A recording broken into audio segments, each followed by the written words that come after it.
백양사는 632년 신라 선덕여왕 때 영파법사가 창건한 천년고찰입니다.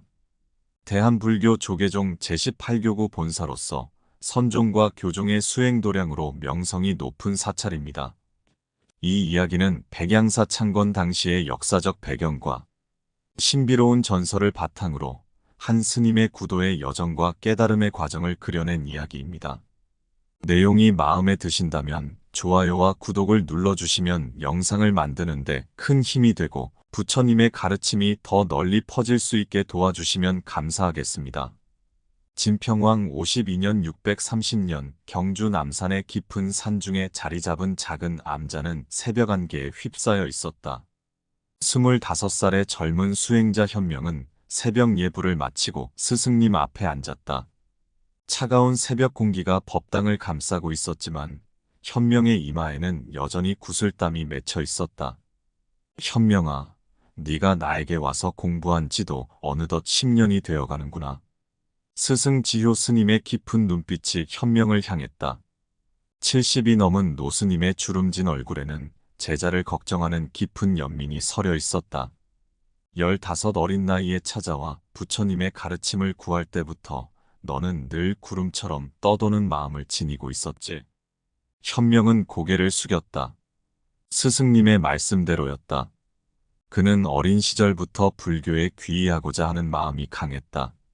아버지는 경주의 육부 중 하나인 술부의 촌주였고 어머니는 왕실의 먼 친척이었다. 부유한 가문에서 태어나 호의호식하며 자랐지만 그의 마음은 늘 안정되지 못했다. 스승님, 저는 아직도 부처님의 진정한 가르침을 깨닫지 못했습니다. 화엄경을 100번도 더 읽었고 금강경과 법화경도 수없이 독송했지만 이대로는 제가 어떻게 중생들을 제도할 수 있겠습니까? 지효 스님은 긴 한숨을 내쉬었다. 그는 제자의 고민을 누구보다 잘 알고 있었다. 현명은 어린 나이에도 불구하고 불경에 대한 해박한 지식을 가지고 있었고 수행 또한 게을리하지 않았다. 그러나 그의 마음은 늘 구름처럼 떠돌았고 안주하지 못했다. 그래서 이번에는 어디로 떠나려 하느냐? 스승님의 물음에 현명은 잠시 망설였다. 그의 마음속에는 이미 새로운 길이 그려져 있었다.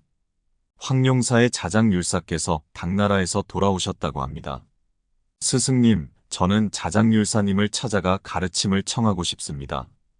지효 스님의 눈이 깊어졌다. 자장율사는 당나라에서 불법을 구해 돌아온 고승이었다. 많은 수행자들이 그의 가르침을 받고자 황룡사로 모여들고 있었다. 현명아, 네가 찾는 답은 다른 곳에 있지 않다. 내 마음 안에 있느니라.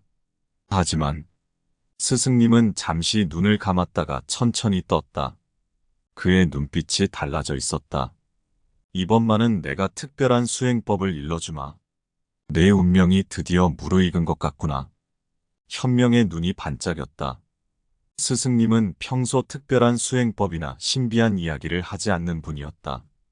오히려 그런 것들을 경계하셨다. 오늘부터 100일 동안 매일 밤 도량석 바퀴를 돈 후 관세음보살 육자대명왕진언을 1000번씩 외워라. 그리고 내 꿈을 주의 깊게 살펴라. 부처님께서 너에게 길을 보여주실 것이다. 그날부터 현명의 특별한 수행이 시작되었다. 스님들이 모두 잠든 한밤중이면 그는 촛불 하나를 들고 도량을 돌았다. 바람이 불어 촛불이 꺼지면 다시 밝혔고 비가 내려도 멈추지 않았다. 수행을 시작한 지 49일째 되던 날 처음으로 이상한 일이 일어났다. 도량을 돌던 중 갑자기 하늘에서 꽃비가 내리기 시작한 것이다. 한여름 밤이었지만 분명 연꽃잎이었다. 현명은 놀라서 스승님께 이 일을 고했다. 스승님, 어젯밤에 신기한 일이 있었습니다. 지효 스님은 고개를 끄덕였다. 나도 보았다. 하지만 그것에 매이지 마라. 그저 계속 수행하거라. 70일째 되던 날에는 또 다른 일이 일어났다. 진언을 외우고 있을 때 갑자기 법당 안이 황금빛으로 물들더니 부처님 상에서 빛이 뿜어져 나왔다. 그 빛은 현명의 몸을 관통했다. 그렇게 99일이 지났다. 마지막 100일째 되는 날 현명은 평소와 같이 도량을 돌고 진언을 외웠다. 그날따라 달빛이 유난히 밝았고 밤 공기는 맑고 차가웠다. 마지막 진언을 마친 후 그는 선정에 들었다. 그리고 마침내 그토록 기다리던 꿈을 꾸게 되었다. 꿈속에서 한 노스님이 나타났다. 눈부시게 빛나는 흰 가사를 걸친 노스님은 현명을 바라보며 미소 지었다. 네가 바로 구름처럼 떠도는 스님이로구나. 이제 네가 찾던 곳으로 갈 때가 되었다. 노스님의 목소리는 깊은 산속의 종소리처럼 맑고 깊었다. 그의 모습은 어딘가 낯이 익었지만 현명은 어디서 배웠는지 기억해낼 수 없었다. 서쪽으로 가거라. 그곳에서 흰 양을 만날 것이니 그 양이 인도하는 곳이 바로 부처님의 가르침이 천년을 이어갈 터전이니라. 하지만 명심하라. 그곳에 이르는 길은 쉽지 않을 것이다. 내 마음을 잘 살피고 모든 중생을 자비로 대하라. 노스님의 모습이 점차 흐려지더니 마침내 한 줄기 빛이 되어 사라졌다. 현명은 그 자리에서 깨어났다. 동이 터오고 있었다. 현명은 즉시 스승님을 찾아갔다. 지효 스님은 이미 법당에서 그를 기다리고 있었다. 스승님, 꿈에서 말하지 않아도 안다. 내가 찾던 답을 부처님께서 보여주신 것 같구나. 지효 스님의 눈가에 잔잔한 미소가 어렸다. 스승님, 저 떠나야 할 것 같습니다. 그래야겠지. 하지만 떠나기 전에 내게 들려줄 이야기가 하나 있다. 스승님은 잠시 침묵하다가 입을 열었다. 내가 젊었을 적 나 역시 내처럼 방황했었다. 그때 한 노스님을 만났지. 그분이 내게 말씀하셨다. 진정한 깨달음은 멀리 있지 않다. 내 발걸음이 닿는 곳마다 부처님의 국토이니 내 마음이 곧 부처의 마음임을 알라. 나는 그때서야 비로소 내 마음을 들여다보기 시작했고 이곳에 머물게 되었다. 지효 스님은 잠시 말을 멈추었다가 다시 이어갔다. 하지만 내 길은 다르구나. 내 운명은 새로운 도량을 열어 많은 중생들을 제도하는 것이다. 부처님께서 그렇게 인도하시니 이제 가거라. 현명은 눈물이 났다. 10년을 스승으로 모시며 이처럼 깊은 대화를 나눈 적이 없었다. 스승님, 평생 잊지 않겠습니다. 스승님의 가르침을 가서 돌아오지 말거라. 내가 찾은 그곳이 바로 내가 있어야 할 자리니라. 다음 날 새벽 현명은 간단한 행장을 꾸려 스승님께 하직 인사를 올리고 서쪽을 향해 떠났다. 그의 등 뒤로 떠오르는 아침 해가 긴 그림자를 드리웠다. 남산을 내려와 서쪽으로 향하는 길은 쉽지 않았다. 깊은 계곡과 험한 산길을 넘어야 했고 때로는 길을 잃기도 했다. 하지만 이상하게도 매번 위기에 처할 때마다 도움의 손길이 있었다. 어느 날은 깊은 골짜기에서 길을 잃고 헤매다가 맹수를 만났다. 거대한 호랑이가 그의 앞을 가로막은 것이다. 현명은 두려움에 떨지 않았다. 대신 자비의 마음으로 천천히 육자대명왕진언을 외우기 시작했다. 옴마니 padme hum. 이상하게도 호랑이는 진언 소리를 듣자 갑자기 온순해졌다.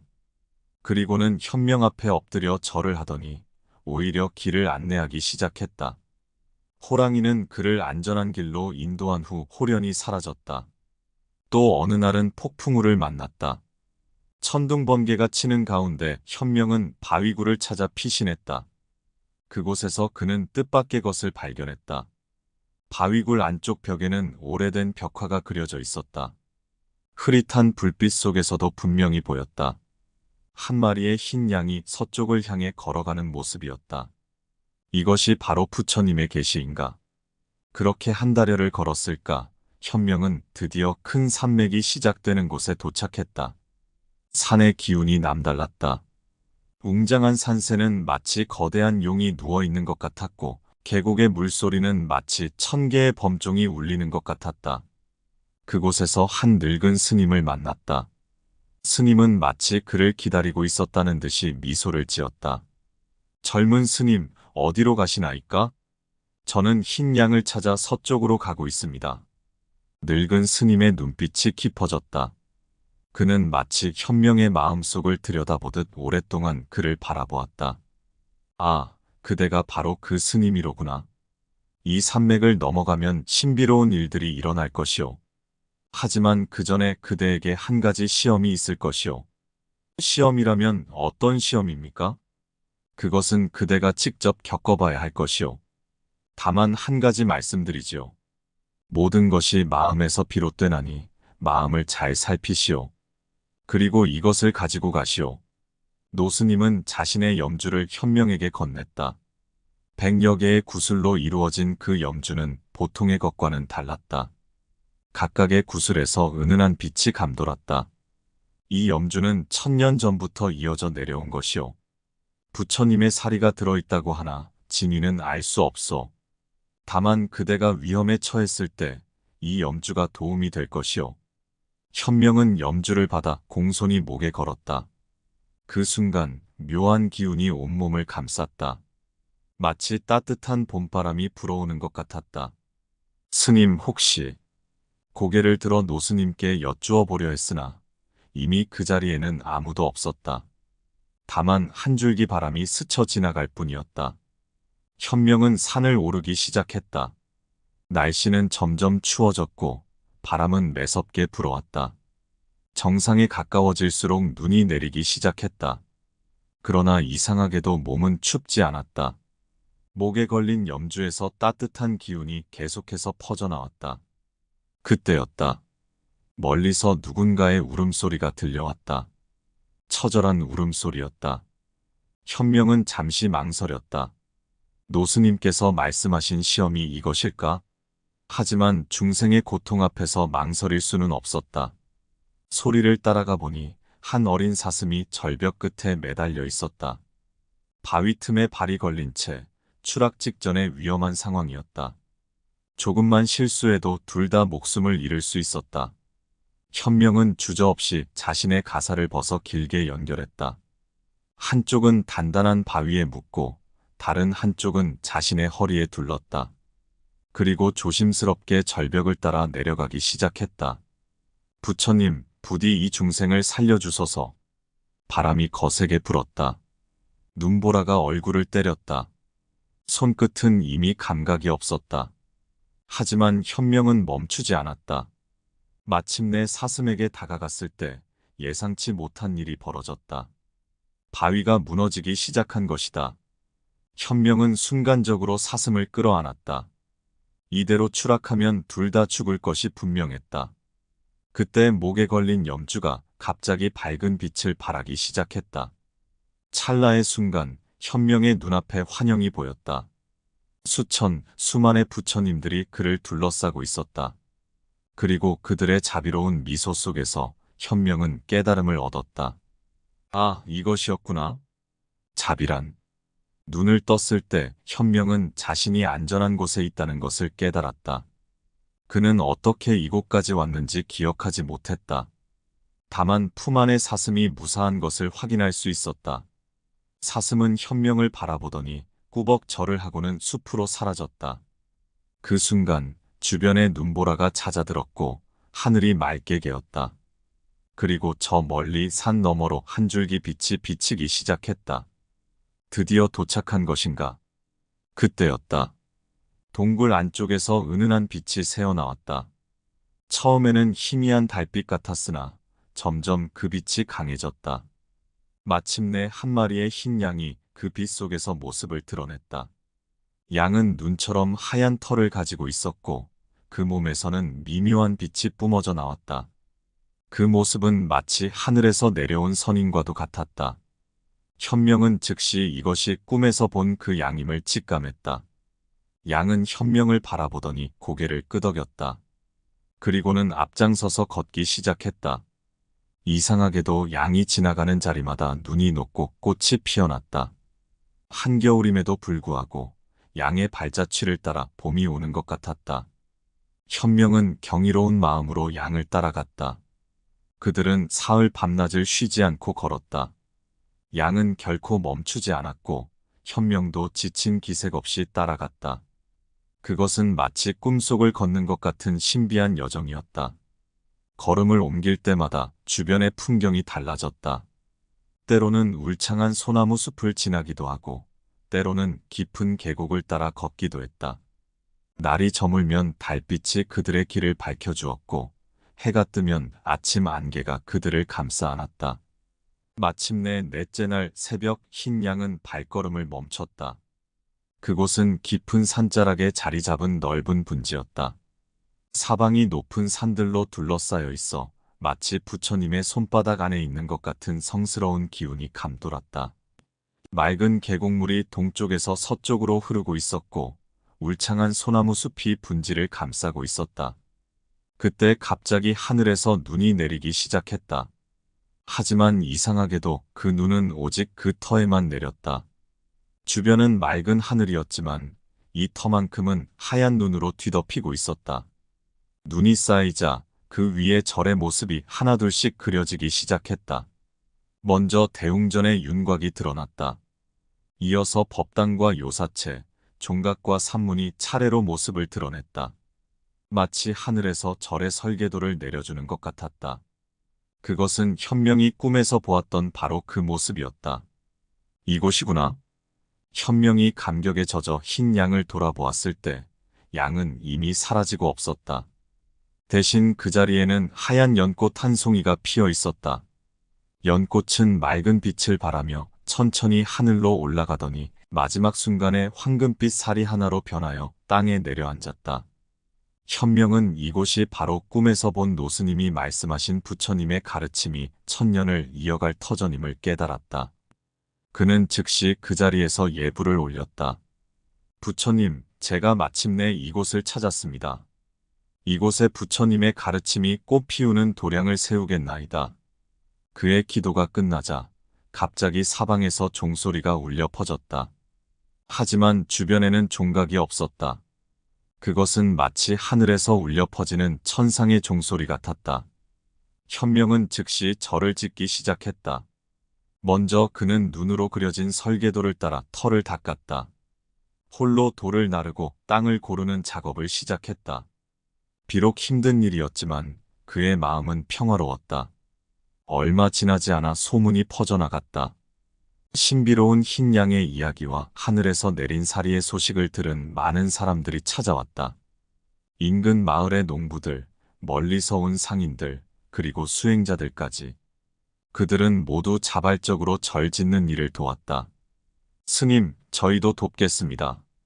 이곳에 부처님의 도량이 세워진다면 그것이 얼마나 큰 복이겠습니까? 귀족들도 찾아왔다. 그들은 재물을 희사하며 절 짓는 일에 동참했다.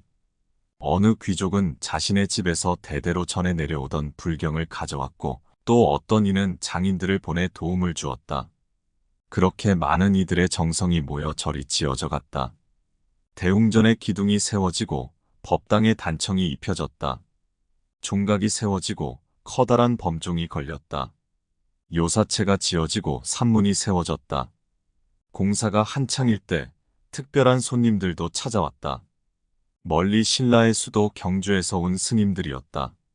그들은 선덕여왕의 조서를 가져왔다. 여왕 폐하께서 이 절의 소문을 들으시고 크게 기뻐하셨습니다. 이곳을 왕실에서 보호하는 절로 삼고자 하시니 이 조서를 받으시기 바랍니다. 마침내 632년 선덕여왕 원년에 절이 완성되었다. 현명은 흰 양을 기리며 절의 이름을 백양사라 지었다. 완성된 절을 보니 그것은 정확히 눈으로 그려졌던 모습 그대로였다. 완성된 백양사는 웅장하면서도 청정한 기운이 감돌았다. 대웅전의 단청은 화려하지만 품위가 있었고 법당의 불상은 자비로운 미소를 머금고 있었다. 종각의 범종은 새벽과 저녁으로 울려 퍼져 중생들의 마음을 깨우쳤다. 스님들이 하나둘 모여들기 시작했다. 멀리 경주에서 혹은 더 먼 곳에서 수행자들이 찾아왔다. 그들은 모두 깊은 산중에 자리 잡은 이 도량에서 수행하기를 원했다. 현명은 이들을 따뜻하게 맞이했다. 그는 더 이상 예전처럼 구름처럼 떠도는 마음이 아니었다. 이제 그의 마음은 깊은 산중의 바위처럼 단단하고 평화로웠다. 어느 날 새벽 현명은 대웅전에서 예불을 올리고 있었다. 그때 문득 까마득한 옛날, 처음 스승님을 찾아갔던 날이 떠올랐다. 그리고 스승님의 마지막 말씀이 귓가에 울렸다. 가서 돌아오지 말거라. 내가 찾은 그곳이 바로 내가 있어야 할 자리니라. 그제야 그 말씀의 의미를 온전히 이해할 수 있었다. 백양사는 단순한 절이 아니었다. 그것은 현명의 오랜 구도의 여정이 마침내 도달한 귀착점이었고 새로운 시작이었다. 부처님, 이제 저는 알겠습니다. 진정한 깨달음은 머나먼 곳에 있지 않았습니다. 바로 이곳, 제 마음 안에 있었습니다. 그의 깨달음과 함께 백양사는 더욱 발전했다. 많은 스님들이 모여들었고 불법을 구하는 이들의 발길이 끊이지 않았다. 백양사는 선종과 교종의 수행도량으로 명성을 떨쳤고 부처님의 가르침이 천년을 이어갈 터전이 되었다. 그리고 지금도 매년 첫눈이 내리는 날이면 백양사 마당에는 하얀 연꽃 무늬가 저절로 그려진다고 한다. 또한 새벽 미명에는 가끔 하얀 양이 절 마당을 거닐다 사라진다는 이야기가 전해져 내려온다.